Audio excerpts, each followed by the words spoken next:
ऐसा कोई ट्रॉमा का केस जो कि महिलाओं में ज़्यादा पाया जाता है? एक पेशेंट आई थी, उनके तो खुद के पति ने जब एसिड पोर कर दिया था क्योंकि उनको शक था कि शायद इनका कोई अफेयर चल रहा है। उनकी एक आंख की विजन लॉस हो गई पूरी कोशिश के बावजूद। डॉरी सिस्टम जो दहेज प्रथा में जो जलाई जाती है महिलाएं, ऐसा क्या केस कोई आपने हैंडल किया है? एस्थेटिक सर्जरी में प्लास्टिक सर्जरी का क्रेज महिलाओं में ट्रेंड बढ़ता जा रहा है। किसी भी लेडी को लगता है कि मुझे कुछ प्रॉब्लम है अपने किसी भी पार्ट ऑफ द बॉडी से, जैसे फेस, ब्रेस्ट, एब्डोमेन, तो वो उसके अकॉर्डिंग उसका ट्रीटमेंट हम प्लास्टिक सर्जरी में कर सकते हैं। ट्रेंड में चल रहे हैं लिप के शेप चेंज करने के 3-4 शेप बताइए जो कि लोग आजकल करा रहे हैं। Number 1 Russian lips, number 2 would be heart shape lips and number 3 would be the joker lip. अगर घर पे कोई महिला अगर छोटा सा कुछ बर्न का केस होता है तो उनके लिए कुछ टिप्स की क्या लगाना चाहिए? नंबर 1 सोल्यूशन है टैप वाटर के नीचे अपने हाथ को रखना। मैंने सुना है कि बर्न के बाद पानी नहीं डालना चाहिए क्योंकि उसके जो स्कार हैं उसके छाले और ज़्यादा बड़े हो जाते हैं। ऐसा बिल्कुल भी सच नहीं है। अगर नॉर्मली किसी को स्किन कैंसर है तो उसे कैसे पहचाने कि कैंसर है? क्या उसका कोई सिम्टम्स है अलग? कि स्किन कैंसर जो है वो मोस्ट कॉमन कैंसर है बॉडी का, एंड वो मोस्ट कॉमनली सन एक्सपोज्ड एरियाज में होता है। अगर हम बात करते हैं मेल या फीमेल या एक्सीडेंटल भी कोई प्रॉब्लम ऐसे होती है? मैं तो ये कहूँगी कि जो डिलीवरी बॉयज़ होते हैं, क्योंकि वो हमेशा जल्दी में रहते हैं डिलीवर करने के, उनके सबसे ज़्यादा मैंने देखा है कि हॉस्पिटल में एक्सीडेंट के केसेस आ रहे हैं, एंड मैक्सिमम उनको फिर फेशियल इंजरीज होती हैं, जैसे कि थ्रैशर्स होते हैं, उनके अंदर उनके बाल फंस जाते हैं एंड पूरा का पूरा स्कैल्प उतर के हाथ में आ जाता है। नमस्कार दोस्तों, मेरे पहले पॉडकास्ट जो कि एक प्लास्टिक सर्जरी के ऊपर पूरा टॉपिक था, उसको लेके मैंने जो पॉडकास्ट किया था उसमें बहुत ज़्यादा फीमेल के क्वेश्चन थे, तो मैंने सोचा क्यों ना फीमेल प्लास्टिक सर्जन को बुलाया जाए और फीमेल के जितने भी डाउट हैं, जितने उनके क्वेश्चन हैं, सबके जवाब फीमेल प्लास्टिक सर्जन से ही सुनते हैं। तो आज हमारे साथ हैं डॉक्टर आकांक्षा गोयल जी। स्वागत है मैम आपका। Thank you Ankit. Plastic surgery सिर्फ ब्यूटी के लिए है या मेडिकल इम्पोर्टेंस भी है इसका कुछ? प्लास्टिक सर्जरी एक बहुत ही ब्रॉड फील्ड है जिसमें बहुत विभिन्न तरीके के सर्जरीज की जाती हैं। हम इसको बोलते हैं problem solving department of the hospital. Problem solving क्योंकि हर तरीके की जो प्रॉब्लम है उसका सोल्यूशन हम लेकर आते हैं। जो मेन ब्रॉड इसकी ब्रांचेस हैं वो है reconstructive branch and aesthetic surgery branch. Reconstructive में जैसे कि कोई पैदाइशी प्रॉब्लम है, डिफॉर्मिटी है, या फिर किसी को कैंसर हुआ है, किसी अंग को दोबारा बनाना है, या फिर किसी को चोट लग गई है और शरीर का हिस्सा चला गया है, उसको दोबारा बनाना है, या फिर इवन जले हुए मरीज, बर्न्स, उसके रिकंस्ट्रक्शन का पूरा पार्ट रिकंस्ट्रक्टिव सर्जरी में आता है। एंड जो दूसरा मेन ब्रांच है एस्थेटिक सर्जरी का, that is all about making normal people look even better than they are, उनके लुक्स को एनहांस करने के लिए। बट दोनों में थोड़ा ओवरलैप है, ब्रांचेस में कोई भी प्योर ब्रांच नहीं है, और ये दोनों ही ब्रांचेस महिलाओं के लिए, सारी ही विमेन के लिए बहुत ही रेलेवेंट है। पहले हम बात करेंगे रिकंस्ट्रक्टिव के बारे में, उसके बाद हम बात करेंगे एस्थेटिक के बारे में। तो पहले हम रिकंस्ट्रक्टिव के बारे में बात करेंगे। तो जब बच्चा पैदा होता है, चाहे मेल हो फीमेल हो, तो कहते हैं कुछ चीजें रहती हैं, कुछ चीजें बॉडी का पार्ट मिस रहता है या एसिमेट्री है फेस में या चेस्ट में, एक कान नहीं है, नोज में प्रॉब्लम है, तो डिफॉर्मिटी बॉडी के किसी भी पार्ट में हो सकता है। अभी भी एक मिथ लेके चलते हैं कि गॉड गिफ्टेड है। क्या क्या ऐसी चीजें हैं जिसे हम सही कर सकते हैं जो लोगों को नहीं पता और उसके साथ वो पूरी लाइफ स्ट्रगल करते हैं? सो जैसे कि आपने बिल्कुल ठीक कहा कि जन्मजात की जो ये डिफॉर्मिटीज हैं, कंजेनिटल एनोमलीज, ये किसी भी पार्ट ऑफ द बॉडी को अफेक्ट कर सकती हैं। एंड ज्यादातर हमने ये देखा है कि जिन औरतों के बच्चों को ऐसे डिफॉर्मिटीज होती हैं, उनके अगेंस्ट बहुत बुरा व्यवहार होता है ससुराल की तरफ से या इवन उनके खुद की तरफ से, और उनको बोला जाता है कि आप मनहूस हैं, इसीलिए आपके लिए ये बच्चा पैदा हुआ है। एंड कई बार तो अबैंडन भी किया जाता है ऐसी औरतों को। तो उनको ये जानना बहुत जरूरी है कि नहीं, जीवन वहां खत्म नहीं हो जाता है। प्लास्टिक सर्जरी में जो मोर कॉमन सारी डिफॉर्मिटीज हैं सबका इलाज है, जैसे कि most commonly cleft lip and palate, जिसमें तालू और होंठ कटा हुआ होता है, ये बीच से यहाँ से ऐसे बीच से कटा है। कटा हुआ होता है, अंदर तालू कटा हुआ होता है, इन सब के इलाज अवेलेबल हैं। अगर कान नहीं है तो हम जो नरम हड्डी होती है हमारे चेस्ट में, जिसको कार्टिलेज कहते हैं, उसको निकाल के नया कान बना सकते हैं। अगर उंगलियां ज्यादा हैं तो उंगली कम की जा सकती हैं। हाथ में और भी डिफॉर्मिटीज होती हैं, जैसे 2 उंगली चिपकी हुई हैं, 3 उंगली चिपकी हुई हैं, उसको ठीक किया जा सकता है। तो अन्य तरीके की जो प्रॉब्लम्स हैं उनके सबके सॉल्यूशंस हैं, एंड सफर करने की जगह इन सब का इलाज किया जा सकता है। अगर बाई डिफॉर्मिटी में अगर एक हाथ ही नहीं है, पैर नहीं है आधा, फिर उसके लिए क्या कर सकते हैं? अब देखिए, डिपेंड करता है कि कितना ज्यादा सिवियरिटी ऑफ डिफॉर्मिटी है। ऐसा नहीं है कि हर चीज का 100% इलाज है। अगर पैर नहीं है तो उसके लिए फिर प्रोस्थेसिस बेटर इलाज रहता है। लेकिन अगर किसी को चोट लगी है, उसमें फिर आजकल hand transplant and limb transplant किए जाते हैं। वो बहुत ज्यादा इन डेप्थ अरे चीज है। उस पे हम आएंगे, जी, लेकिन अगर बाई बर्थ अगर एक हाथ अगर हाफ है, कटा हुआ है, आधा हाथ लेके अगर पैदा हुआ है बच्चा, तो उसका इन फ्यूचर ट्रांसप्लांट नहीं हो सकता? उसका फ्यूचर में नहीं हो पाता है, क्योंकि ऐसे बच्चों में फिर जो नसें हैं खून की हम्म, और नर्व्स जिसको कहते हैं, जिसमें करंट चलता है, हम्म, और मसल्स, ये सभी डेफिशिएंट होती हैं। तो अच्छा। वो टेस्ट करके आप पता कर सकते हैं कि कितनी एक्सटेंट ऑफ एब्सेंस है, ये कितने कम है नसें। अगर नसें पूरी हैं तो कोशिश की जा सकती है, लेकिन अगर नसें नहीं हैं तो फिर वो मुमकिन नहीं रहता है। मोस्टली कॉमन प्रॉब्लम क्या होता है जो कि डिफॉर्मिटी देखने को मिलता है? क्योंकि आप इस फील्ड में हैं तो आपको पता होगा कि कॉमन चीज़ें क्या होती हैं जो बाई बर्थ होती हैं, जो मोस्टली लोगों में पाई जाती हैं और वो उसके साथ रहते हैं, जिसको हम ट्रीट कर सकते हैं और क्या किस एज में कर सकते हैं? सभी बीमारियों के अलग अलग समय पे इलाज होते हैं। जैसे कि अगर होंठ कटा हुआ है तो कहते हैं कि 6 महीने से 9 महीने में उसका इलाज हो जाना चाहिए। अगर तालू कटा है तो 9 से 12 महीने में उसका इलाज हो जाना चाहिए, तभी आपकी स्पीच बच्चे की सही रहती है। अगर उंगलियां मल्टीपल हैं तो कहते हैं कि बचपन में ही कट जाए तो अच्छा है, नहीं तो बड़े होके बच्चे को थोड़ी परेशानी होती है। अच्छा, बचपन बट में कट जाना जी, चाहिए? लेकिन किसी भी उम्र में कर सकते हैं। उंगलियां अगर सेपरेट नहीं है, चिपकी हुई उंगलियां हैं, तो भी कहते हैं कि जितना जल्दी उसको सेपरेट कर सकें, जैसे कि स्कूल जाने से पहले, मैं मानूंगी 4 से 5 साल तब कर सकते हैं। अगर किसी को कान बनवाना है तो उसमें क्योंकि हमें कार्टिलेज की जरूरत होती है, और कार्टिलेज सिर्फ 10 साल की उम्र तक बनता है, तो 10 से 12 साल बेस्ट एज रहती है। लेकिन क्योंकि हमारे देश में लोगों को अवेयरनेस नहीं है, हमारे पास 16, 17, 18 साल के भी लोग आते हैं। तो ऐसा है कि अगर आप बहुत ज्यादा बड़े हो जाएंगे तो ये कार्टिलेज जो है वो धीरे धीरे उम्र के साथ बोन में कन्वर्ट हो जाता है। अच्छा। तो तब फिर कान बनाना बहुत मुश्किल हो जाता है। तो इसीलिए सही समय पे सर्जरी कराएं ताकि उसका अच्छा आउटकम हो। कुछ लोगों की आइज जो होती है अंदर होती है, रेटिना थोड़ी सी दिखती है, तो उनका क्या, उनका भी प्लास्टिक सर्जरी में आता है या किसी अलग? जिनकी आईज अंदर धसी होती हैं उनका विजन जो होता है वो पुअर होता है।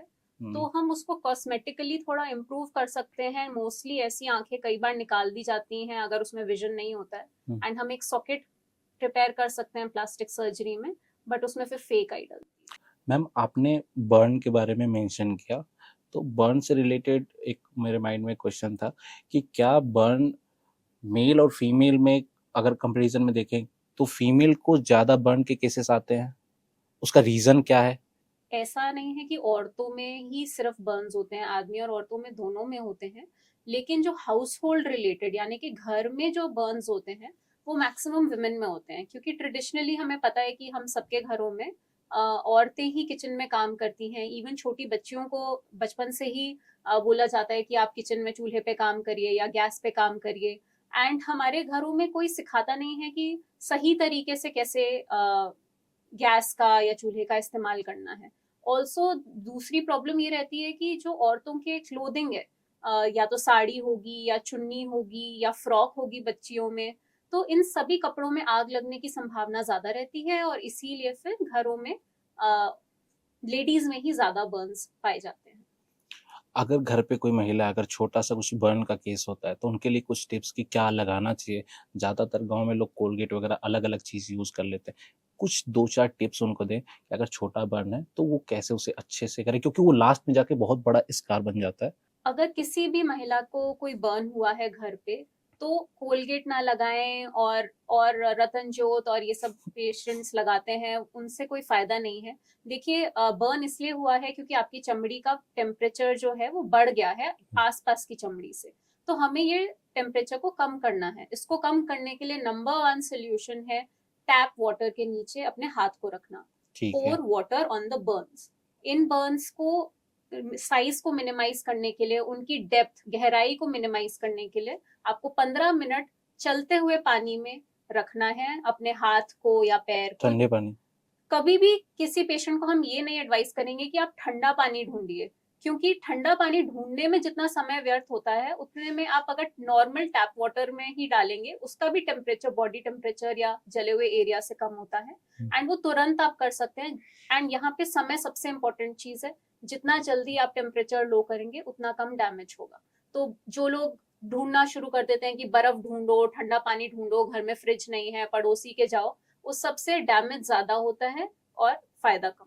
तो अगर कोई घर पे जल गया है तो उसके बाद वो एक कोई भी ऑइंटमेंट लगा के, एंटीबायोटिक ऑइंटमेंट लगा के, उसके ऊपर छोटी सी पट्टी बांध के फिर उसके बाद अस्पताल जा सकते हैं अपने नजदीकी, और वहां पे अच्छी पट्टी कर सकते हैं, डॉक्टर को दिखा सकते हैं। एंड जितना डेप्थ है बर्न का और जितना एरिया है बर्न का, उसके मुताबिक डॉक्टर आपको प्रिस्क्राइब कर सकते हैं कि आगे क्या इलाज करना है। महिलाओं में एक और चीज को मैं ऐड करना चाहूंगा, डॉरी सिस्टम, जो दहेज प्रथा में जो जलाई जाती है महिलाएं, ऐसा क्या केस कोई आपने हैंडल किया है? ऐसे बहुत से केसेस आते हैं, स्पेशली सरकारी अस्पताल में बहुत सारे आते हैं। ये अनफॉर्चुनेट बात है कि हमारे पुराणों में, जहाँ पे फायर इतनी प्योर चीज है, इतना प्योर एलिमेंट है कि हम शादी भी आग के सामने करते हैं, हम अपने मृत शरीरों को भी अग्नि में ही गुड बाय बोलते हैं। तो उसके बावजूद कुछ लोग आग को मिसयूज करते हैं और हानि पहुंचाते हैं दूसरों को। डाउरी रिलेटेड डेथ जो है वो दोनों तरीके की होती हैं कि किसी किसी में सामने वाले ने महिला को जलाया है, और कुछ ऐसी भी होती हैं जिसमें सेल्फ इमुलेशन औरतें कर लेती हैं, क्योंकि घर में लड़ाई हुई है कोई बड़ी एंड उनको कोई सोल्यूशन नहीं समझ आ रहा है तो खुद को भी जला लेती हैं। ऐसा कोई केस आपके पास आया जो आप देख के बिल्कुल आप भयभीत हो गए हो? ऐसे बहुत से केसेस आते हैं, यंग लड़कियां आती हैं 18-19 साल की, और 90% जली हुई, 95% जली हुई, और आपको पता है कि फिर कोई बचने की उम्मीद नहीं रहती है। और आमतौर पे ऐसे छोटे बच्चे भी होते हैं उनके, और बहुत ही दुखद सिचुएशन रहती है उनके साथ। कोई आग के चपेट में आ गया, पूरा ही जलने लगा, अगर घर पे ऐसा कोई कंडीशन होता है तो पहला काम किसी को क्या करना चाहिए? अगर फैमिली मेंबर है कोई तो क्या करे? सबसे पहले जो आग का सोर्स है उसको बंद किया जाए। जैसे कि अगर गैस में आग लग रही है तो गैस बंद की जाए, अगर किसी को इलेक्ट्रिकल कांटेक्ट हो गया है तो इलेक्ट्रिकल पॉइंट को बंद किया जाए। एंड अगर फ्लेम बर्न है, यानी कि जैसे गैस से आग लगने से है, तो उसके ऊपर तुरंत पानी डाला जाए और तुरंत फिर अस्पताल ले जाए। कोई बॉडी बर्न हो रही है और तो उसके ऊपर पानी डालना चाहिए, जी, पानी डालना चाहिए। उसके बाद उसको लेके जाना चाहिए। कुछ जी। लोग क्या करते हैं, कंबल डालते हैं। कंबल का ये पर्पस है कि अगर आग लग रही है तो उसको ऑक्सीजन की जरूरत है आग बनने के लिए। कंबल डालने से ऑक्सीजन का सप्लाई कट ऑफ हो जाता है, जिसके कारण फिर आग बुझ जाती है। तो आपके पास अगेन, अगर कंबल बाहर है तो ठीक है, लेकिन टाइम वेस्ट ना करें कंबल ढूंढने में कि हमें कंबल से ही बुझाना है। पानी सबके पास सामने ही होता है, किचन में, बाथरूम में, तो तुरंत पानी का इस्तेमाल। एक चीज पूछना चाहूंगा, शायद हो सकता है कि मिथ हो, कि मैंने सुना है कि बर्न के बाद पानी नहीं डालना चाहिए क्योंकि उसके जो स्कार है, उसके छाले और ज्यादा बड़े हो जाते हैं, ऐसा कुछ है? ऐसा बिल्कुल भी सच नहीं है। हर बर्न का इलाज पानी होता है, सिवाय अगर इलेक्ट्रिकल बर्न हो जिसके अंदर आप करंट के कांटेक्ट में हो, तब ऑब्वियसली आपको पानी नहीं डालना है। फफोले ऐसे बर्न्स में होते हैं जो सुपरफिशियल होते हैं, यानी कि उनकी डेप्थ ज्यादा नहीं होती, गहराई ज्यादा नहीं होती। ऐसे बर्न्स जो हैं वो अगले 10 से 14 दिन में हील हो जाते हैं पट्टियों के साथ, या अगर छोटा एरिया है तो बिना पट्टी के भी ठीक हो जाते हैं, और पानी डालने से उनमें कोई नुकसान नहीं। अब हम नेक्स्ट चलते हैं एसिड अटैक पे।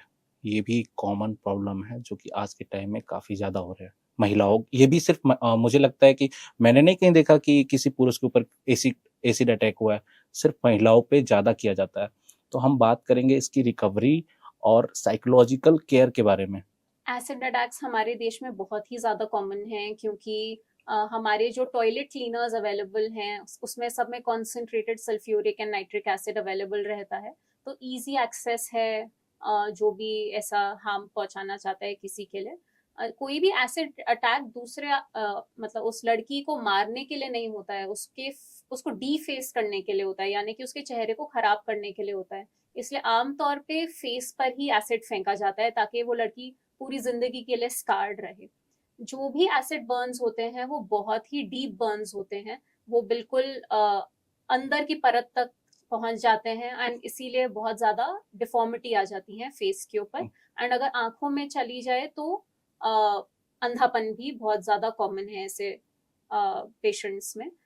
मुझे याद है कि एक पेशेंट आई थी, उनके तो खुद के पति ने जब वो सो रही थी तो उनके मुंह पे और शरीर पे आगे पीछे सारे में एसिड पोर कर दिया था, क्योंकि उनको शक था कि शायद इनका कोई अफेयर चल रहा है। उनका वो बहुत ही बुरी हालत में फिर अस्पताल लाई गई। हमने कम से कम 2-3 महीने उनकी पट्टियां करके उनके घाव को साफ किया, उनके हेल्थ को इम्प्रूव किया खाना पीने के पॉइंट ऑफ व्यू से। जब घाव साफ हो जाते हैं तो हमें बाकी शरीर से चमड़ी लेके, जैसे कि थाइस से, लेग्स से ग्राफ्ट करना पूरा पड़ता है। स्किन ग्राफ्टिंग करनी पड़ी उनके सारे शरीर में। उसके बाद भी उनकी एक आंख की विजन लॉस हो गई पूरी कोशिश के बावजूद। एंड जो पलकें हैं वो भी चिपक जाती हैं, तो वो पलक भी नई बनानी पड़ी। जो इनकी आईब्रोज हैं वो भी जल जाती हैं, तो स्कैल्प से हमने बाल लेकर नई आईब्रोज रिक्रिएट करी। कान की डिफॉर्मिटी हो गई, तो वो भी जब वो बिल्कुल हेल्दी हो गई तो इवन 4-5 साल बाद हमने उनका कान का भी रिकंस्ट्रक्शन किया। तो ऐसे पेशेंट्स में यही प्रॉब्लम है कि लंबा समय तक रिहैबिलिटेशन चलता है, करेक्शन सर्जरीज कई बार 15-20 भी हो सकती हैं, और उसके बावजूद उनका सेल्फ कॉन्फिडेंस बहुत लो रहता है। इसलिए हम सोशल वर्कर के साथ मिलके प्लास्टिक सर्जन्स उनको रिहैबिलिटेशन करते हैं, उनको नौकरी दिलवाने में हेल्प करते हैं, और ऐसे बहुत एनजीओज भी हैं जो इन सब चीज़ों में पार्ट लेते हैं। ताकि वो साइकोलॉजिकल बाहर आ सके। जी। क्या प्लास्टिक सर्जरी में कैंसर का कोई रोल है? प्लास्टिक सर्जरी में कैंसर भी ट्रीट किया जाता है या एक अलग पार्ट है? प्लास्टिक सर्जरी में कैंसर के 2 तरीके के रोल्स प्ले होते हैं। एक है कि स्किन का कोई भी कैंसर हो, चाहे चेहरे पे हो चाहे बॉडी पे कहीं और हो, तो हम स्किन का कैंसर निकाल के उसको रिप्लेस कर सकते हैं, या तो ग्राफ्ट के साथ या फ्लैप्स के साथ। दूसरी चीज ये है कि अगर शरीर के किसी भी और अंग में कैंसर है और कैंसर सर्जन ने उसको निकाल दिया है, तो हम उस एरिया को रिकंस्ट्रक्ट करते हैं, दोबारा बनाते हैं किसी और शरीर के अंग को लेकर, उसको शेप देते हो उसको आप? शेप देते हैं। जैसे कि अगर किसी को स्तन का कैंसर है, ब्रेस्ट कैंसर है, जो कि आजकल मोस्ट कॉमन कैंसर है सिटीज में, तो जो ऑन्को सर्जन है, कैंसर सर्जन है, वो ब्रेस्ट को काट के निकाल देते हैं। इससे बहुत ज्यादा सेल्फ कॉन्फिडेंस लूज होता है विमेन का, प्लस उनको ब्रा को स्टफ करना पड़ता है, कपड़े पहनने में प्रॉब्लम रहती है। तो प्लास्टिक सर्जन ब्रेस्ट को रिकंस्ट्रक्ट कर सकते हैं। वो या तो थाई से टिश्यू ले सकते हैं या पेट के निचले हिस्से से टिश्यूज को लेकर फिर एक नई ब्रेस्ट बना सकते हैं, जिससे कि कपड़े पहनने में प्रॉब्लम ना हो। जैसे कैंसर में मैंने देखा है पिक में भी कि वो पूरे ब्रेस्ट को कट कर देते हैं। जी। पूरे हॉरिजेंटल जो होता है स्कार आता है, कट आता है, तो वहां पे फिर से ब्रेस्ट कैसे बनाते हैं? तो जैसे कि अगर किसी का जैसे नॉर्मली ऐसी औरतों ने कोई चाइल्ड बर्थ किया है, बच्चा पैदा किया है, तो उनका जो पेट का निचला हिस्सा है वो लटका हुआ होता है। वो सारा का सारा टिश्यू, उसके अंदर कुछ खून की नसें होती हैं, उन खून की नसों को ऊपर ब्रेस्ट की खून की नसों से मिलाया जाता है माइक्रो सर्जरी करके, ताकि उसका खून का बहाव ऊपर से ही है, और ऊपर ही फिर टांके लगाए जाते हैं, शेप दी जाती है, तो वो ब्रेस्ट का आकार ले लेती है। चारों तरफ से उसे वो टांके लगाए स्टिच किया जाते हैं जाता होगा। चारों तरफ। क्या क्या और कर सकते हैं? अगर यहाँ से हम टिश्यू ले रहे हैं तो वो ज्यादा सही होगा, एक पता चल जाएगा कि ग्राफ्ट किया गया, अलग से लगाया गया, लेकिन और क्या चीजें हैं जो करके उसको और बेटर किया जा सकता है, इंक्लूड एरियोला? जी। तो अगर किसी के सपोज पेट में उतना टिश्यू नहीं है, तो हम थाइस से भी टिश्यू ले सकते हैं। एरियोला रिकंस्ट्रक्शन यानी कि जो डार्क हिस्सा होता है ब्रेस्ट के निपल के आसपास, उसको टैटूइंग से बनाया जाता है। निपल को भी हम या तो टैटूइंग से ऐसा इफेक्ट ला सकते हैं, या फिर टिश्यूज को ही थोड़ा सा मोल्ड करके एक नकली निप्पल, जिससे दूध तो नहीं आएगा लेकिन अपीयरेंस देता डमी है, टाइप एक। डमी एक निप्पल बनाया जा सकता है। और इम्प्लांट का यूज? देखिए, breast implant usually cancer patients नहीं डलवाना चाहते होते हैं, क्योंकि उनको लगता है कि ऑलरेडी और भार भी पड़ेगा क्योंकि काफी स्टिच लगा उन्होंने है चारों तरफ। झेल लिया होता है, सर्जरीज, कीमोथेरेपी, रेडियोथेरेपी, सब कुछ। लेकिन अगर ये वाली ब्रेस्ट जो आपने रिकंस्ट्रक्ट करी है वो छोटी है दूसरी ब्रेस्ट से, क्योंकि टिश्यू लिमिटेड था, तो आप दूसरी ब्रेस्ट को रिडक्शन कर सकते हैं, या फिर दूसरी ब्रेस्ट में लोग इम्प्लांट भी डलवा लेते हैं, डिपेंडिंग ऑन टिश्यू कितना बना है और कितनी उनकी ब्रेस्ट रिकंस्ट्रक्ट हुई है साइज में। इनिशियल स्टेज जब रहता है कैंसर का, आपने बोला स्किन कैंसर रहता है, आप उसे ट्रीट, एक प्लास्टिक सर्जन ट्रीट कर सकते हैं, जी। तो वो कौन सा स्टेज होता है? और अगर नॉर्मली किसी को स्किन कैंसर है, का एक्चुअली मैंने देखा तो ज़्यादातर आइज़ के पास में होता है, और भी कहीं हो सकता है, तो उसे कैसे पहचानें कि ये कैंसर है? क्या उसका कोई सिम्पटम्स है अलग, जिससे हम पहचान सकते हैं? देखिए, स्किन कैंसर जो है वो मोस्ट कॉमन कैंसर है बॉडी का, एंड वो मोस्ट कॉमनली सन एक्सपोज्ड एरियाज में होता है। तो इंडिया में सन एक्सपोज्ड एरियाज स्पेशली महिलाओं में फेस रहता है या हैंड्स रहता है। बाकी हम काफी कंजर्वेटिवली ड्रेस करते हैं, तो लेग्स, थाइज, पेट वगैरह पे कम रहता है। जबकि अगर आप दूसरे देशों में देखेंगे, जैसे कि ऑस्ट्रेलिया, न्यूजीलैंड, जहाँ पे कॉमनली वो लोग बीचेस पे जाते हैं और सन टैन होते हैं, तो उनके पीठ और फ्रंट में, थाइस पे, कहीं पे भी होता है। तो ऐसे में जो हमारा स्किन कैंसर है वो नॉर्मली एक छोटे से किसी मोल या नीवस की तरह अपीयर करता है। अ, कोई भी महिला है, उनको ये ध्यान देना है कि अगर इस मोल का कैरेक्टर चेंज हो रहा है, कैरेक्टर यानी कि अच्छा, या तो साइज बड़ा हो रहा है, या या कलर? फिर कलर चेंज हो रहा है, या फिर उसका शेप चेंज हो रहा है, या फिर उसमें से कुछ पानी या खून आना शुरू हो गया है, या फिर पहले तो खुजली नहीं हो रही थी, अब खुजली होनी शुरू हो गई है, तो उसका बायोप्सी जरूर होना चाहिए। और अगर बायोप्सी में कैंसर आए तो फिर उसका इलाज होना चाहिए। इसको प्रिवेंट करने के लिए पहले से ऐसा कुछ ना हो, अगर स्किन अगर सन के डायरेक्ट कांटेक्ट में आ रहा है, तो कुछ ऐसी क्रीम वगैरह जो यूज़ करना चाहिए मोस्टली, जिससे कि ना ही हो ये? जो number one prevention for skin cancer है और ऑल्सो फॉर एजिंग है, वो है सनस्क्रीन। तो ओके। हर पेशेंट, रादर हर इंसान को ये जानना जरूरी है कि रोज दिन में 2 बार सनस्क्रीन लगाना बहुत जरूरी है, कम से कम 2 बार। एंड अच्छी क्वालिटी का सनस्क्रीन हो, SPF 30, 35 से 50 तक हो, और अच्छी थिक लेयर लगे, ताकि स्किन कैंसर भी प्रिवेंट हो और साथ साथ में एजिंग भी प्रिवेंट हो। ऐसा कोई ट्रॉमा का केस जो कि महिलाओं में ज़्यादा पाया जाता है? एक बहुत ही कॉमन प्रॉब्लम है, स्पेशली जो महिलाएं खेतों में काम करती हैं, उसको कहते हैं स्कैल्प अवल्जन।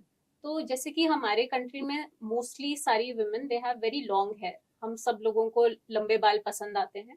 और जो औरतें मशीनों में काम कर रही हैं खेतों में, जैसे कि थ्रैशर्स होते हैं, उनके अंदर उनके बाल फंस जाते हैं एंड पूरा का पूरा स्कैल्प उतर के हाथ में आ जाता है। उसमें बहुत सारी ब्लीडिंग होती है, पेशेंट शॉक में जा सकता है, उसको तुरंत हॉस्पिटल ले जाने की ज़रूरत है। इसका इलाज प्लास्टिक सर्जन्स करते हैं। एंड बट मोस्ट इम्पॉर्टेंट चीज़ है कि सारी महिलाएं सावधान रहें कि ये प्रॉब्लम उनके साथ ना आए। इसका इलाज क्या है मैम? अगर किसी को स्कैल्प एवर्जन होता है और वो टाइमली प्लास्टिक सर्जन के पास पहुंच जाते हैं जल्दी से जल्दी कुछ घंटों में, तो माइक्रो सर्जरी करके खून का बहाव वापस लाया जा सकता है स्कैल्प में, और वो वैसे के वैसे नॉर्मल चिपक सकता है एंड नॉर्मल अपीयरेंस दे सकता है। लेकिन अगर ऐसा नहीं होता है तो हमें लंबे टाइम तक घाव को पट्टियां करनी होंगी, स्किन ग्राफ्टिंग करनी पड़ सकती है, टिश्यू एक्सपेंडर्स यूज करने पड़ सकते हैं, और उसका लंबा इलाज चलता है। कुछ एक्सीडेंट ऐसे होते हैं कि फेस के सारे जो बोन है वो टूट चुके हैं, फेस बिल्कुल धस गया है, इधर से क्रैक है, उनमें क्या कर सकते हैं? क्या-क्या करके बेटर कर सकते हैं? क्योंकि मैंने अभी भी मैं गूगल किया, कई सारे लोगों के ऐसे मैंने पिक देखे कि बहुत ही गंदा था देखने में, पूरा ही इधर से ये जबड़ा ऐसे हो गया, स्कार है पूरा लंबा-सा, ये ऐसे हो गया, इसका तो आपने बता दिया। तो अगर फेस पे कोई डैमेज होता है एक्सीडेंट में, तो उसके लिए क्या-क्या वो कर सकते हैं? अगर वहाँ पहले वो कोई ट्रीटमेंट अपने, अगर वो गाँव से जहाँ पे ऐसी सुविधाएँ नहीं है, अगर वहाँ पे वो ट्रीट करा लेते हैं, इन फ्यूचर उसको कैसे वो बेटर कर सकते हैं? ज़्यादातर केसेस ऐसे जो देख रहे हैं लोग, उनके साथ ऐसा हो चुका होगा। तो अभी उनके लिए आप क्या कहना चाहोगे कि वो क्या बेटर कर सकते हैं? आजकल सबसे कॉमन जो फेशियल ट्रॉमा आता है वो आता है गाड़ियों के एक्सीडेंट से। और इनफैक्ट मैं तो ये कहूंगी कि जो डिलीवरी बॉयज होते हैं, क्योंकि वो हमेशा जल्दी में रहते हैं डिलीवर करने के, उनके सबसे ज्यादा मैंने देखा है कि हॉस्पिटल में एक्सीडेंट के केसेस आ अच्छा। रहे हैं, एंड मैक्सिमम उनको फिर फेशियल इंजरीज होती हैं। अगर वो तुरंत ही किसी सपोज सिटी में हैं और प्लास्टिक सर्जन के पास पहुंच जाते हैं, तो उनका तुरंत इलाज हो सकता है। जो भी फेशियल फ्रैक्चर्स हैं उनको तुरंत इमरजेंसी में लेकर ओटी में आप उनको फिक्स कर सकते हैं और फेशियल शेप मोर और लेस सिमिलर बना सकते हैं। लेकिन अगर किसी के पास ये सुविधा नहीं है और वो किसी डिफॉर्मिटी के साथ रह रहा है, तो आई वुड सजेस्ट कि आप कोई भी अच्छे प्लास्टिक सर्जन के पास जाएं।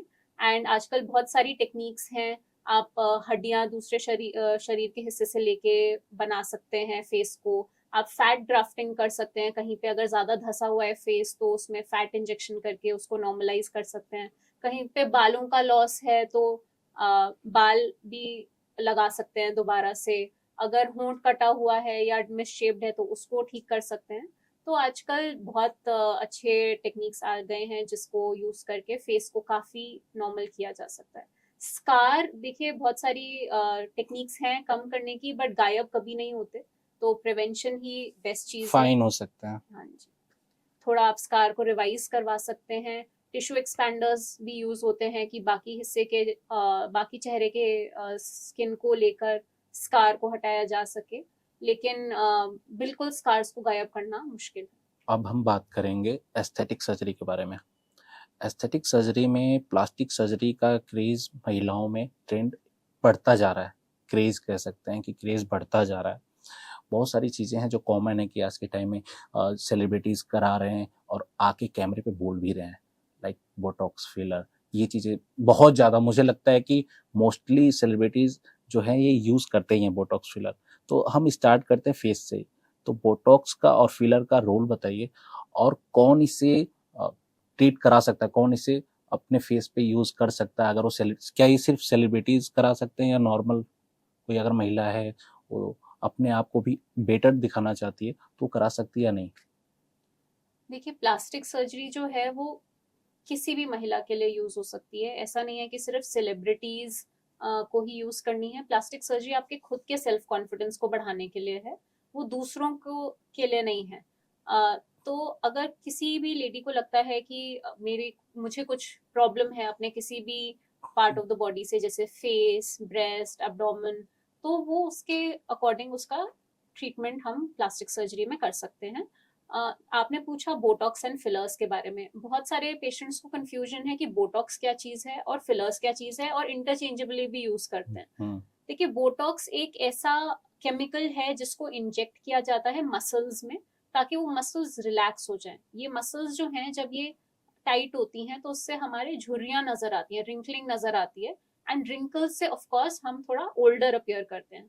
तो best time to get Botox would be जब आपके रिंकल्स आने शुरू हुए हैं, ताकि परमानेंट रिंकलिंग ना हो एंड पहले ही आपका एज थोड़ा थम जाए, स्लोइंग ऑफ एजिंग हो जाए आपकी।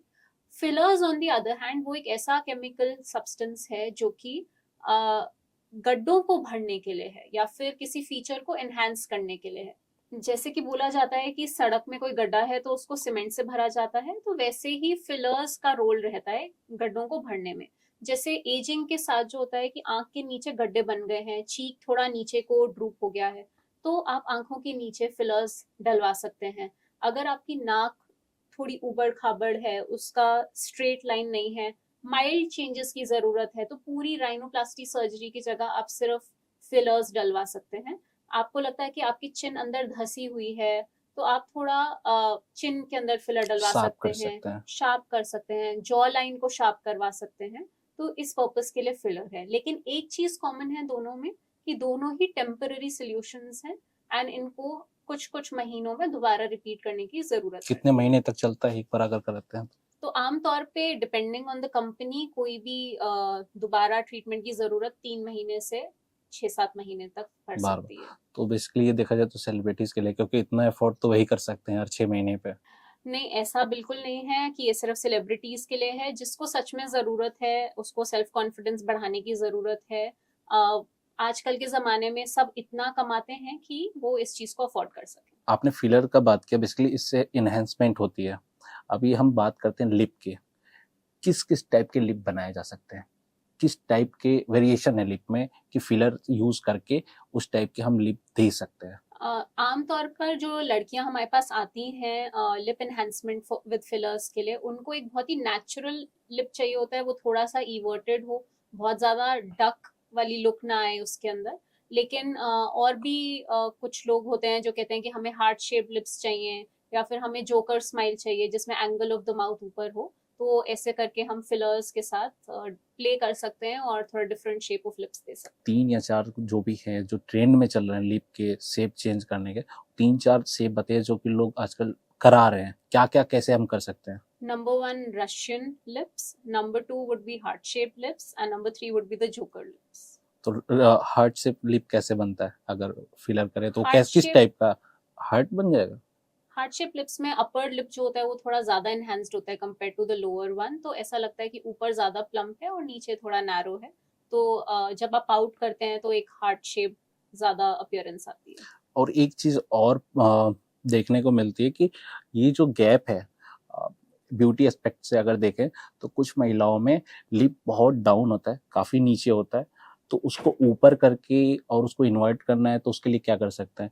पतला भी होता है लिप और काफी नीचे होता है नोज से अगर देखें तो अपर लिप की एक स्टैंडर्ड लेंथ होती है। अगर किसी पेशेंट में उससे ज्यादा लंबी लेंथ है, स्पेशली जैसे जैसे आप ओल्ड होते जाते हैं तो आपकी अपर लेंथ लिप की लेंथ जो है वो बढ़ती जाती है। तो ऐसे पेशेंट्स में फिलर तो आपकी लिप को मोटा करने के लिए यूज किया ही जाएगा, बट साथ के साथ जब आप लिप लिफ्ट करेंगे, विच मीन्स कि यहाँ नोज के नीचे हम इंसिजन देके एक्स्ट्रा स्किन को रिड्यूस करते हैं एंड लिप की लेंथ को कम तो करते हैं, इन्वर्ट कर तो देते एक मोर यूथफुल अपीयरेंस आती है और थोड़ा इवर्जन ऑफ द लिप भी हो जाता है। आप देखेंगे आपके आसपास की आप अपनी मदर्स में देखिए कि आप उनके यूथ की फोटोज देखेंगे तो she has a more plump lip, but जैसे जैसे टाइम बीत रहा है तो लिप पतला होता जा रहा है क्योंकि अपर लिप का लेंथ बढ़ता जा रहा है। सैगी भी होता जाता है जी। स्किन। नोज की आपने बताया कि उसमें भी फिलर यूज करके शार्प कर सकते, ज्यादातर प्रॉब्लम होता है कि नोज में जो होता है स्ट्रेट है, बीच में ऐसे हम्प रहता है, शायद हम्प बोलते हैं उसे, ऐसे ऊपर करके हम्प रहता है, तो उससे क्या सर्जिकल ट्रीटमेंट है या लोकल में हो सकता है 5-10 मिनट में? अगर किसी का माइल्ड हम्प है तो वो सिंपली फिलर के साथ करेक्शन किया जा सकता है, लेकिन फिलर्स टेम्पररी हैं। अगर किसी का ज़्यादा सिवियर हम्प है या फिर टेढ़ी भी है नोज, या फिर उसे टिप भी पतली चाहिए, पॉइंटेड चाहिए, और मल्टीपल चीज़ें हैं जिसका नोज का करेक्शन चाहिए, या पहले कभी चोट लगी थी नोज में जिसके कारण नोज टेढ़ी हो गई है, तो ऐसे सारे सिचुएशंस में, एंड ऑल्सो अगर किसी को परमानेंट ट्रीटमेंट चाहिए तो surgical rhinoplasty is the better option for those patients. Face से जो है नीचे की तरफ चलते हैं, अभी हम बात करेंगे ब्रेस्ट के। ब्रेस्ट में ऐसे कौन कौन से प्रोसीजर हैं जो हम ब्रेस्ट में करके ब्रेस्ट को मोर यूथफुल बना सकते हैं, मोर बेटर बना सकते हैं, वो कौन कौन से सर्जरी है?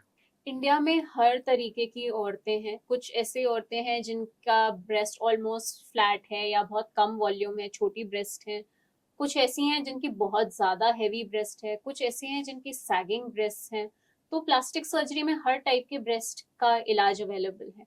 अगर आपको लगता है कि आपकी ब्रेस्ट बहुत ज्यादा फ्लैट है या फिर आपके शोल्डर विड्थ या आपके फिजिक के अकॉर्डिंग वो इतनी अच्छे से आपको लुक नहीं दे रही हैं, तो हम ब्रेस्ट इम्प्लांट्स यूज कर सकते हैं एनहांसमेंट के लिए। अगर आपको लगता है कि आपकी ब्रेस्ट बहुत ज्यादा हैवी है और आपको बैक पेन, शोल्डर पेन हो रहा है, ब्रास स्ट्रैप्स आपके गड़ रहे हैं शोल्डर्स के अंदर, या फिर ब्रेस्ट के नीचे बार बार इन्फेक्शन हो रहा है क्योंकि इतना पसीना कलेक्ट होता है, तो ऐसे महिलाएं ब्रेस्ट रिडक्शन सर्जरी के लिए जा सकती हैं।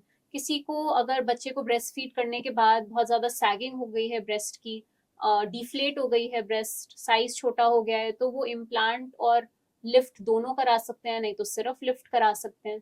तो ऐसे हमारे पास बहुत सारे सॉल्यूशंस हैं जिसकी जो प्रॉब्लम है उसको सॉल्व डिपेंड करने के करता है लिए। कैंडिडेट कैसा है, उसको किस क्या चाहिए। हाँ जी। अभी आपने ब्रेस्ट रिडक्शन की बात करी, तो रिडक्शन तो एक सर्जिकल ऑप्शन है, तो उसमें बहुत ज़्यादा कट लगेंगे, तो उसमें ब्रेस्ट फीडिंग के क्या प्रॉब्लम आ सकते हैं, क्या फीडिंग होगा रिडक्शन के बाद? क्योंकि ये बात करते हैं पोस्ट प्रेगनेंसी के, प्रेगनेंसी के बाद ज़्यादा ऐसे देखते हैं कि बॉडी स्ट्रक्चर बिल्कुल ही बदल जाता है, तो उसमें एक ब्रेस्ट एब्डोमेन सारी बॉडी ही बदल जाती है, तो क्या अगर ब्रेस्ट को ट्रीट करते हैं तो उसमें फीडिंग की प्रॉब्लम आ सकती है? ब्रेस्ट रिडक्शन एक ऐसा प्रोसीजर है जिसमें डेफिनेटली ब्रेस्ट फीडिंग जो है वो हैम्पर होती है। तो इसीलिए हम यूजुअली रेकमेंड करते हैं कि सिर्फ जिनकी फैमिली कंप्लीट हो गई है या फिर जिनको पता है कि हमें आगे ब्रेस्ट फीडिंग नहीं करानी है, सिर्फ वो ही ब्रेस्ट रिडक्शन कराएं। Breast implant on the other hand कोई ब्रेस्ट फीडिंग में हैम्पर नहीं करता है, तो वो कोई भी करा सकता है। नेक्स्ट बात करते हैं कि एब्डोमेन के, क्योंकि अगर बच्चा डिलीवरी हुआ है तो बहुत ज़्यादा स्ट्रेच मार्क भी आ जाते हैं और एब्डोमेन जो है वो सैगी कर जाता है, बहुत ज़्यादा बल्ज हो जाते हैं, वो देखने में बहुत अच्छा नहीं लगता और ये आर्म भी बिल्कुल हैंग कर जाता है। ये दो कॉमन चीज़ें हैं जो होता है, मोस्टली होता है प्रॉब्लम। तो इनको कैसे फिर से पहले जैसे कर सकते हैं? तो मेरे पास रिसेंटली एक पेशेंट आई थी जो बोल रही थी कि मेरी प्रेगनेंसी को खत्म हुए 3 साल हो गए हैं लेकिन मैं अभी भी प्रेग्नेंट दिखती हूँ। एंड द रीजन इज क्योंकि कपड़ों के नीचे जो पूरा आपका टिश्यू हैंग हो रहा है because of excess skin and tissue lower abdomen में, वो ऐसा ही अपियरेंस देता है जैसे कि आप अभी भी प्रेग्नेंट हैं। एंड इनफैक्ट वो ये बता रही थी कि उनको रिसेंटली किसी ने पार्टी में बोला कंग्रेचुलेशंस, क्योंकि उनको लगा कि वो प्रेग्नेंट दोबारा हो गई हैं and she was quite embarrassed with this obviously. बिल्कुल। तो plastic surgery is the answer for this problem. जब भी कोई लड़की प्रेग्नेंट होती हैं तो उनकी स्किन और टिश्यू एक्सपैंड होता है टू अकोमोडेट द चाइल्ड। लेकिन जब डिलीवरी हो जाती है तो वो पूरी स्किन रिट्रैक्ट नहीं होती है, पूरा टिश्यू रिट्रैक्ट नहीं होता है, और ये बहुत स्टबर्न फैट होता है, इसलिए आप कितनी भी एक्सरसाइज कर लें वो फैट गायब नहीं होता है। एंड स्किन तो रिट्रैक्ट उतनी हो ही नहीं सकती है। अगर आपका बहुत ज्यादा सैगिंग है, बहुत ज्यादा फैट है और आप उसको नहीं सॉल्व कर पा रहे हैं विद एक्सरसाइज, तो प्लास्टिक सर्जरी करा के there is a procedure called abdominoplasty या फिर उसको आम भाषा में टमी टक कहते हैं। तो उससे एक्स्ट्रा स्किन एक्स्ट्रा टिश्यू सारा निकाल दिया जाता है और आपको बिल्कुल एक फ्लैट टमी मिल जाती है जैसे कि बिफोर प्रेगनेंसी आपकी होगी। आपने बताया कि वो स्किन एक्स्ट्रा जो स्किन होता है, टिश्यूज होते हैं, उनको निकाल देते हैं, तो कट भी तो आता होगा उसमें काफी ज्यादा, जो दिखता होगा वो भी तो गंदा लगता होगा। तो ये जो कट, आप बिल्कुल सही कह रहे हैं कि ये कट आएगा तभी तो निकाल सकते हैं। तो ये कट जो होता है इसको हम इस तरीके से पोजीशन करते हैं कि वो आपके अंडरवेयर के अंदर आए। तो चाहे आप साड़ी पहने, चाहे आप क्रॉप टॉप पहने, चाहे आप लो वेस्ट जीन्स पहने, वो कट नहीं नजर आता है और वो आपके लो अंडरवेयर में ही छुपा रहता है। ऑफ कोर्स आपके पार्टनर को पता चलेगा कि ऐसी कोई सर्जरी हुई है। जो स्कार्स हैं वो भी धीरे धीरे विद टाइम लाइटर होते जाते हैं, हाँ, लेकिन वो कभी खत्म नहीं होते। ये मेल और फीमेल दोनों लोगों के लिए? टमी टक मेल्स भी कराते हैं, स्पेशली ऐसे लोग जिनका अचानक बहुत ज्यादा वेट लॉस हुआ होता है एंड उनकी बहुत ज्यादा लूज स्किन होती है। आदमी प्रेग्नेंट तो नहीं होता है। अब बात करेंगे आर्म की।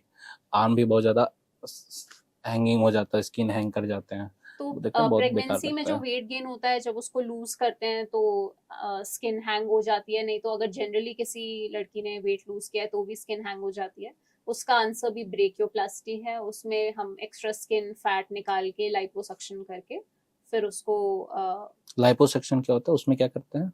लाइपोसक्शन एक प्रोसीजर है जिसके अंदर हम जो बॉडी का फैट है उसको निकालते हैं सक्शनिंग करके। ये एक वेट लॉस प्रोसीजर नहीं है, ये एक बॉडी कॉन्टूरिंग प्रोसीजर है। यानी कि अगर आपका वजन 100 किलो है तो ये आपको 50 किलो नहीं करेगा, लेकिन जो आपकी बॉडी की शेप है या फिर कहीं एक्स्ट्रा डिपॉजिट्स हैं फैट के, उसको हटा के एक अच्छी शेप दे सकेगा आपको। बॉडी की मरम्मत कर सकते हैं एक तरह जी। से, बाकी हम ज्यादा नहीं निकाल सकते।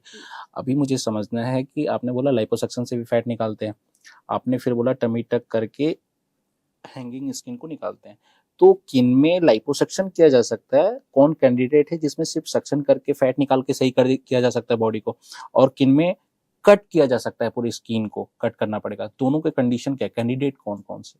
अगर कोई यंग लड़की है जिसका बहुत ज्यादा सैगिंग स्किन नहीं है, वजन बहुत ज्यादा नहीं है, नॉर्मल बीएमआई है उनका, उनको बस एक अच्छी शेप चाहिए, आर ग्लास फिगर चाहिए, तो उनके लिए एक लाइपोसक्शन प्रोसीजर बेटर रहेगा। लेकिन अगर कोई ऐसी लेडी है जिनका बहुत ज्यादा स्किन एक्स्ट्रा है, टिश्यू एक्स्ट्रा है, तो उनके लिए टमी टक बेटर रहेगा। एंड इसका बेस्ट डिसीजन आपके प्लास्टिक सर्जन एग्जामिनेशन करके ले पाएंगे। ओके, अब मैम आते हैं नीचे, अभी हम आते हैं थाई पे और इंटीमेट एरिया में। इनमें क्या क्या चीजें हैं जो लोगों को नहीं पता, जिनको बेटर कर सकते हो अपने पर्सनल लाइफ के लिए?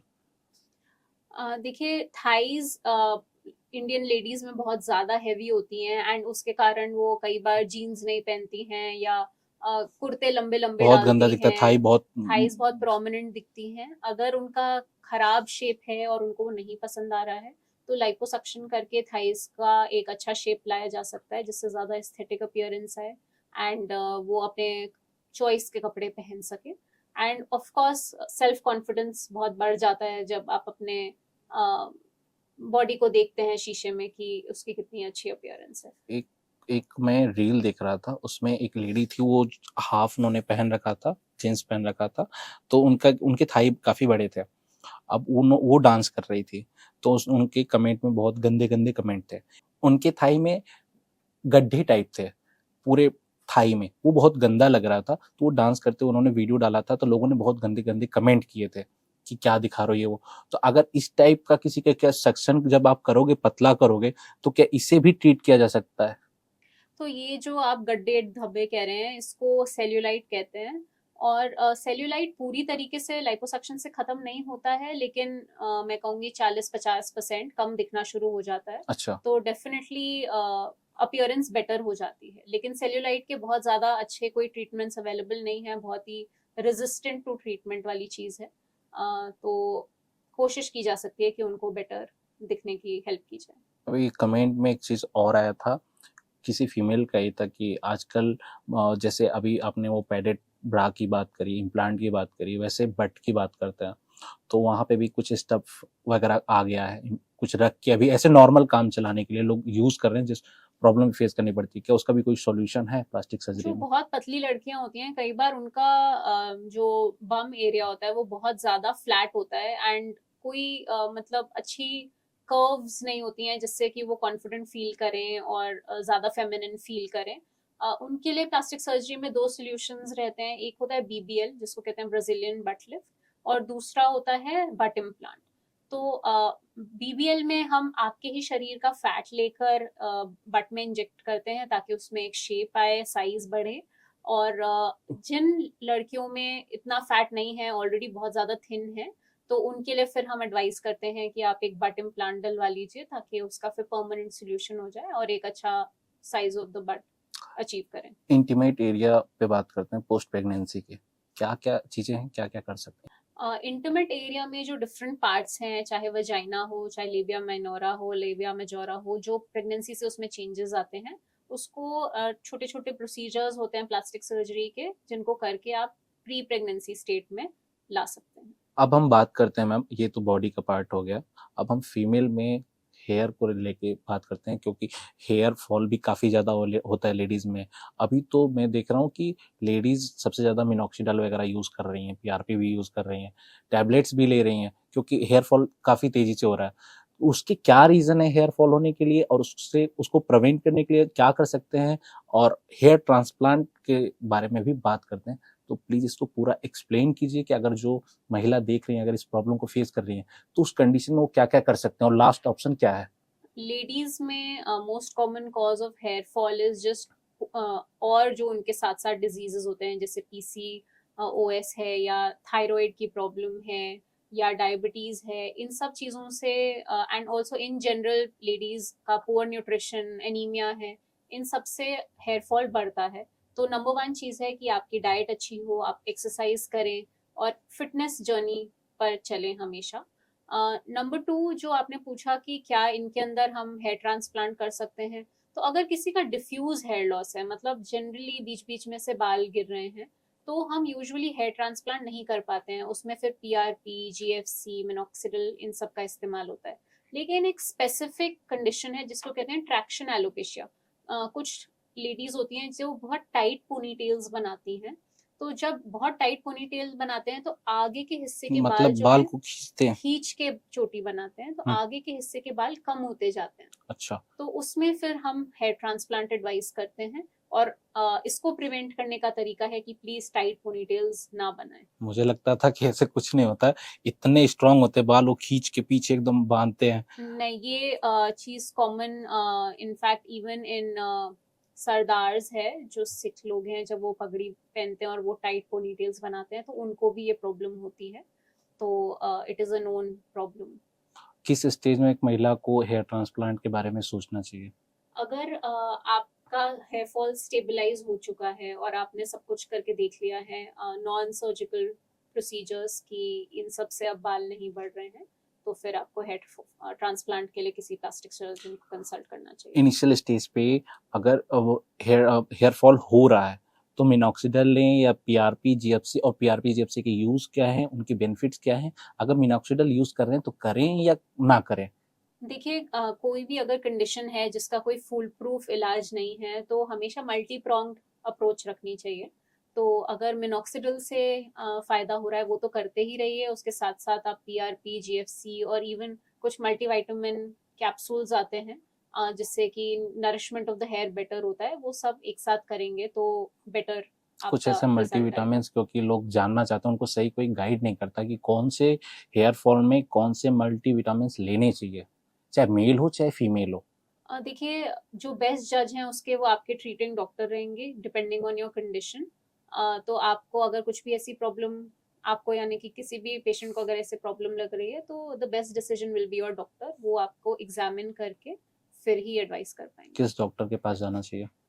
हेयर फॉल का इलाज डर्माटोलॉजिस्ट एंड प्लास्टिक सर्जन्स दोनों करते हैं, तो अच्छा। इनके पास जाना चाहिए, कोई जो भी क्वालिफाइड है इसमें वही इलाज करें। जीएफसी और पीआरपी का आपने नाम लिया, वो बहुत मेल और फीमेल दोनों लोगों के लिए, तो इसके बेनिफिट्स क्या हैं, कैसे ये काम करता है? जीएफसी पीआरपी, डिफरेंस क्या है दोनों में?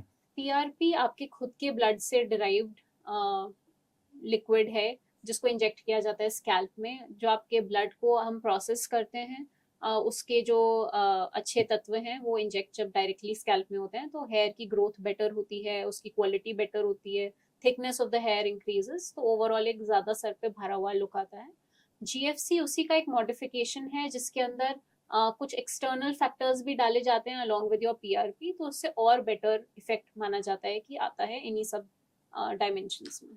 किसी ने एक क्वेश्चन किया था कि क्या उससे कैंसर होता है, क्योंकि वो ब्लड निकाल के ना उसे वो डरते हैं लोग, क्या इससे कैंसर हो जाएगा क्या पीआरपी जीएफसी नहीं, से? बिल्कुल नहीं। जो चीज आपके ही शरीर की है तो उससे कैंसर क्यों होना चाहिए, ऐसा कोई, this is a myth, it's not true.